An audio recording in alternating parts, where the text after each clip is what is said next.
so it's day number 2 of the derby car build, and it's time to get started on these cages. So Dan's got his car in, I've got my car in. Jess's isn't quite ready for cage yet. We'll get to that later in the week. But we just went down to Haps, we got a whole bunch of steel cut, and we're ready to start figuring out where all these bars have got to go. We're going to start with the bits that we definitely do know. And we know a post has to go from the floor to the roof, touching the back of the seat. So to get that welded on here, we've got a whole bunch of sour deadening. We're going to pull the sour deadening up first, and then we'll be able to weld the post to the floor.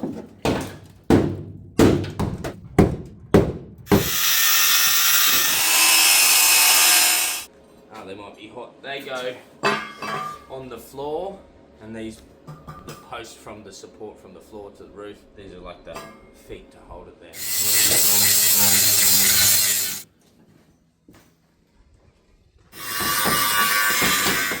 Trying to see if I cut right.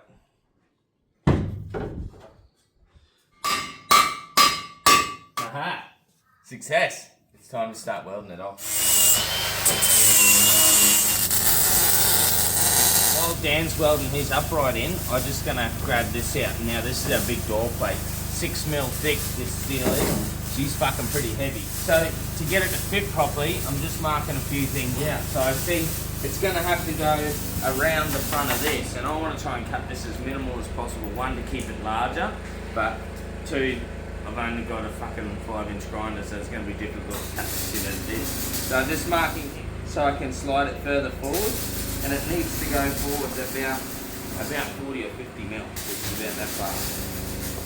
So about there is how I need to cut it. But I'm not going to cut curves in it. I'm just going to cut straight like that.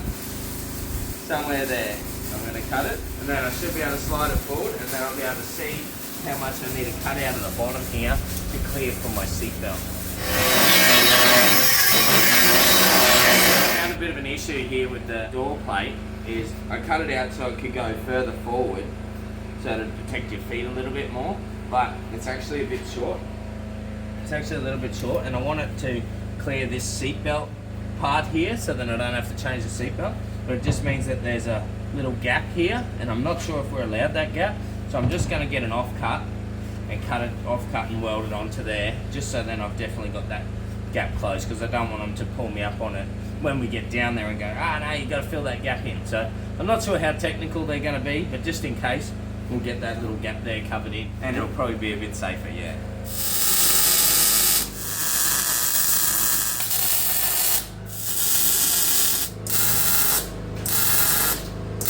So I got this post all welded in. Now I've just made the measurement to measure from the front back to here. Dan and I just had a bit of a discussion to work out exactly what bar style we're going to go with and how to do it and where we're going to weld them all. So we've got that figured out. So I'll cut this bar that goes forwards above this door plate now.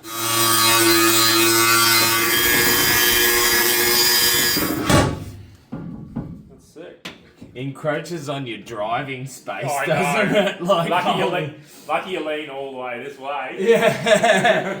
Yeah, fuck, there's not a whole lot of room between your hands and the steering wheel. Got my plate all in place and ready to tack weld in, so I just got to shuffle it to the exact spot, put some tacks on it, and it should be in there permanently now.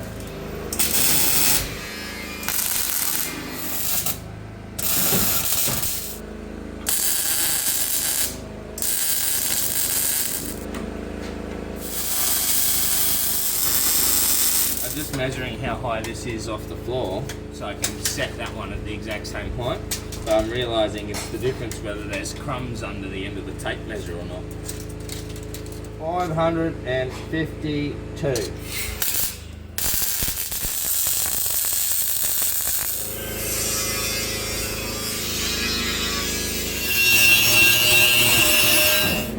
Righto, this cage is coming together pretty quick now that we've got all the plans sorted out. It's got about 4 more bars to put in.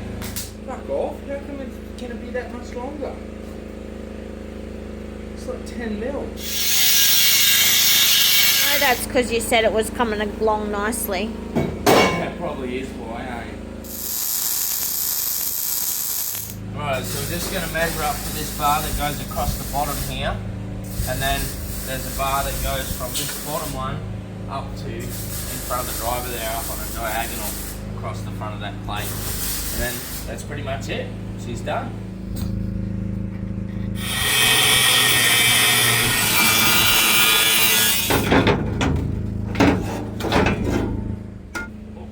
It's close, but not quite good enough. Closer.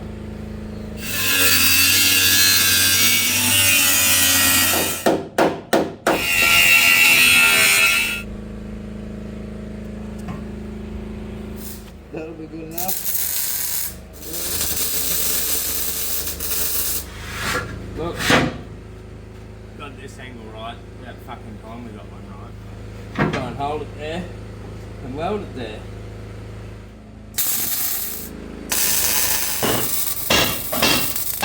Alright, my cage is finished. Oh, I've got one weld left to do there that I forgot about. But yeah, she's all finished up. I'm pretty happy with how it's come up. Not too bad actually. I guess the next step is start working on this fuel tank. Get it mounted in here, get the hoses routed, mount the fuel pump and all that sort of stuff. Wire it all up. Alright, so I've pulled the fuel tank out and pulled the exhaust off and everything, and I've got the fuel lines just down here through this hole, and I'm just assessing whereabouts I'm going to put the fuel tank. So I think I've settled on just here. So hopefully I'll bring the fuel line out of there onto a fuel pump somewhere and onto there. Ideally it would be better if it was that way a little bit further, maybe there somewhere, just so I've got somewhere to put the fuel pump. So this here is the fuel filter bracket, but looking at it I think it might be the same size as the bracket that I need to hold my VL Commodore fuel pump, which is the fuel pump we're going to use. Because it's an outer tank pump, standalone little pump. They're really handy fuel pumps, so we're going to use one of those, but mounting it is always the issue. I'm thinking this would be pretty cool. Better than normal. Is if that it works. Yeah. The chances of this pump fitting. Ooh, maybe. Not quite. The pump's too skinny. Oh, hang on, what about on that ruby bit? Put some rubber hose. Yeah, might have to put a bit of rubber around it. Some ratchet strap. Yeah! You got any ratchet strap left over? Yeah. No, it's too long.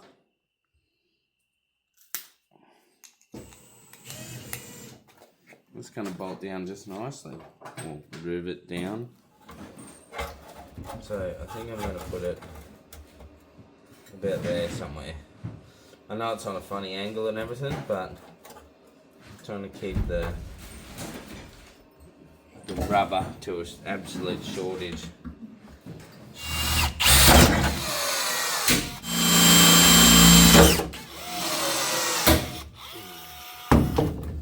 Righto, fuel pump's mounted.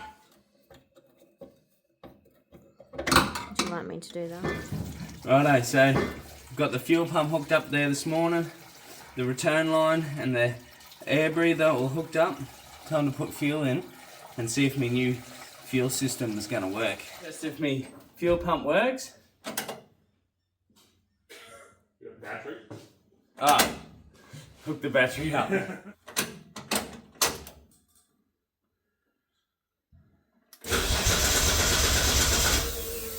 Oh! It's got a leak.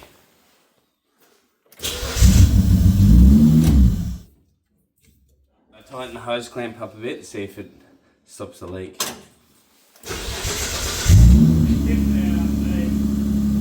It's running through the floor, is it?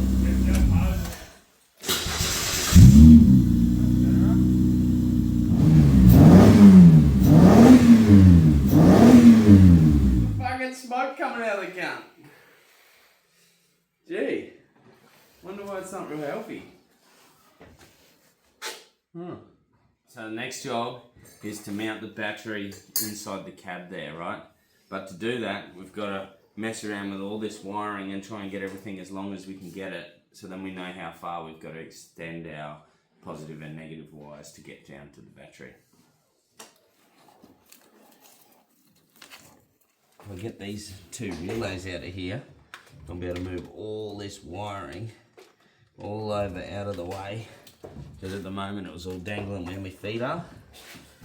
So I'll move all this out over there and I'll just have one messy pile of wiring instead of messy piles of wiring everywhere. Yeah, look at that. Goes over there. Fuck, I've nearly forgot what goes where. There's a couple of wires here that plug into the key. So I'm going to just move the key as well. It seems like a lot of mucking around, but it's going to reduce all the wires that go through the dash. Right, let's take this out and we'll cut the key off it. The easiest way to do it is just cut this bracket here, because these bolts are all dome head bolts. You can't get anything on to undo them, so just going to cut him. How good's that? Didn't quite think that through very well, but anyway, that'll do. One bolt will be enough, won't it? And then I've cut that off. The hole that mounts the steering to the thing is still on there. Anyway, so I'll just run with one bolt holding it on. Oh, it's way easier to get into the driver's seat when you haven't got a steering wheel there. Look at that. That's pretty cool, eh? Into there. Now that I've got this far, I can head back towards getting this battery sorted out. So I've just got to run a few wires, hopefully through there to the battery, and should be able to go again. So I'll join this piece of wire on that we got. It's going to be just long enough to get to me battery. Now it's time to check this negative one will be long enough. Look at that. Righto, so I've just put the battery terminals back on it. And Dan and I are just joking about, don't know if it's going to go again, because I unplugged a whole bunch of shit and moved it and then plugged it back in, but I don't know if I plugged it all back in. So I guess I try it with the key here for the first time.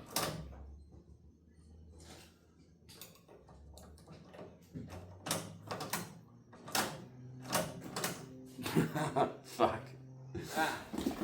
Jess just said, what's that wire? Here, this wire, it's got to go on here, it's a positive. Thanks, babe. Put that on there. Yeah, this will be the difference. This time, is it going to go? Yeah! How cool is that? Now, it's time, I guess, to mount this battery here. So I'm going to pull that sound deadening off the floor, get a couple of bits of angle on, weld it around the bottom, and put a bar across the top or something.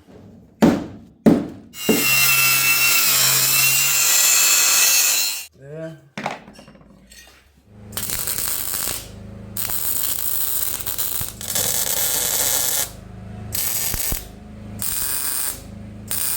So I just went for a drive up the back and I got these rubber floor mats, because in the Derby rulebook you've got to have a bit of rubber covering your battery. So I figured one of these, look at this one, look at that, this here will be perfect. Just slide that, look at that, I don't even have to cut it, look at that, perfect. You can't get any better than that. Far out, look how good that is. Straight up, straight off the floor of a Holden Rodeo. Alright, this is going to be the bit that holds the battery down. Got to cut it at about 24. I don't have my glasses.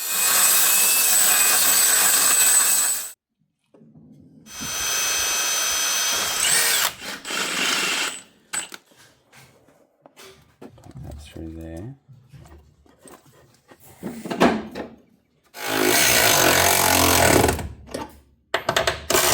Fucking looks like a professional's done that.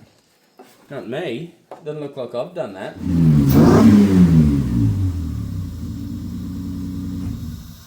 She goes.